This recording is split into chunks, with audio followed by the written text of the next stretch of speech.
വടക്കൻ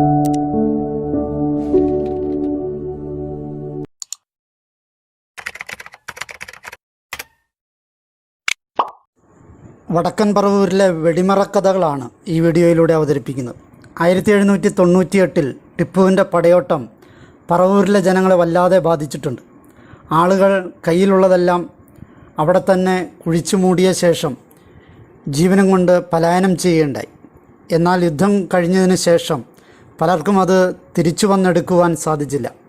അടുത്ത കാലത്ത് പറവൂരിനടുത്തുള്ള വള്ളുവള്ളി എന്ന സ്ഥലത്തു നിന്നും മണൽ ഖനനം ചെയ്യുന്ന സമയത്ത് ലഭിച്ച സ്വർണ്ണ നാണയങ്ങൾ ഇങ്ങനെ യുദ്ധകാലത്ത് ആളുകൾ ഉപേക്ഷിച്ചു പോയതാവാം എന്ന് കരുതപ്പെടുന്നു. അവയിൽ ചിലവ റോമൻ നാണയങ്ങളായിരുന്നു. പറവൂർ ഒരു യുദ്ധഭൂമിയായിരുന്നതിൻ്റെ ശേഷിപ്പാണ് വെടിമറ എന്ന സ്ഥലം.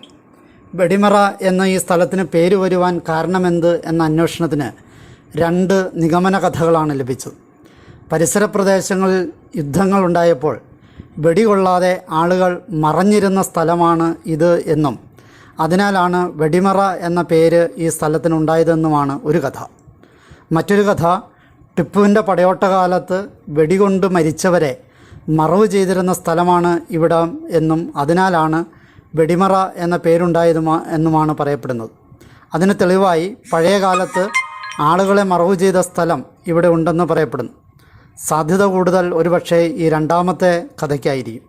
ഏതായാലും വെടിമറ എന്ന പേര് എല്ലാവരെയും ആകർഷിക്കുന്നതാണ്. ഇത് വളരെ പ്രസിദ്ധവുമാണ്.